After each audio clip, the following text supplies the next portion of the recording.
આજે આપણે બનાવીશું રોઝ ફ્લેવર ફાલુદા, જે બનાવવામાં ખૂબ જ સરળ છે। તેની માટે મેં એક ગ્લાસમાં 2 ચમચી તકમરિયા લીધા છે। તેને પાણી નાખીને 15 થી 20 મિનિટ સુધી પલળવા દઈશું।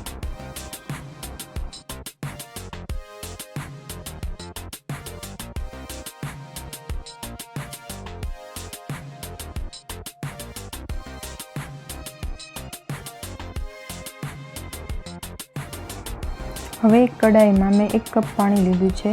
તેમાં ફાલુદાની સેવ નાખવાની છે। તે તમે કોઈપણ ફ્લેવરની અથવા કોઈપણ કલરની લઈ શકો છો। તેને ઉકળવા દઈશું। સારી રીતે બફાઈ જાય ત્યાં સુધી થવા દેવાની છે। બફાઈ ગયા પછી તેનું પાણી અલગ કરી લેવાનું છે।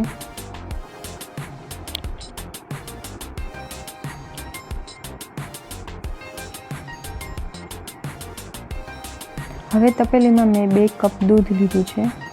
હું અહીંયા 3 ગ્લાસ ફાલુદા બનાવું છું, તેની માટે 2 કપ દૂધ લીધું છે। તેમાં એલચી પાવડર, 2 ટીસ્પૂન કોર્નફ્લોર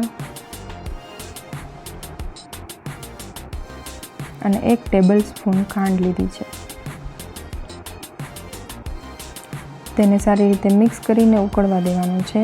જ્યાં સુધી દૂધ જાડું ન થઈ જાય ત્યાં સુધી તેને થવા દેવાનું છે। થઈ ગયા પછી તેને એકદમ ઠંડુ કરી લેવાનું છે। ઠંડુ થયા પછી તેમાં મેં રૂહ અફઝા નાખ્યું છે। તમે રોઝ ફ્લેવર સિરપ નાખી શકો છો। ક્રશ નથી લેવાનું, તમારે સિરપ કોઈ પણ લઈ શકો છો। જે ફ્લેવરનો તમારે ફાલુદો બનાવવો હોય તે ફ્લેવરનું સિરપ નાખવાનું છે। આ છે તૈયાર ફાલુદાનો બેઝ। તમે કોઈ પણ ફ્લેવરનો બેઝ તૈયાર કરી શકો છો। હવે તેને સર્વ કરીશું। તેની માટે પહેલાં સિરપ લઈશું, પછી ફાલુદાની સેવ નાખવાની છે,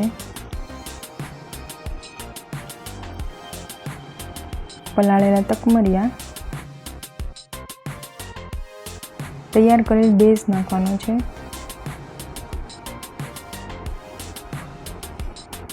હવે અહીંયા મેં સ્ટ્રોબેરી ફ્લેવર આઈસ્ક્રીમ લીધેલો છે। તમે તમારી પસંદના ફ્લેવરનો આઈસ્ક્રીમ નાખી શકો છો। તમારી પસંદના ડ્રાયફ્રૂટ નાખવાના છે, ટૂટી ફ્રૂટી નાખવાની છે, જેલી નાખવાની છે અને ચેરી।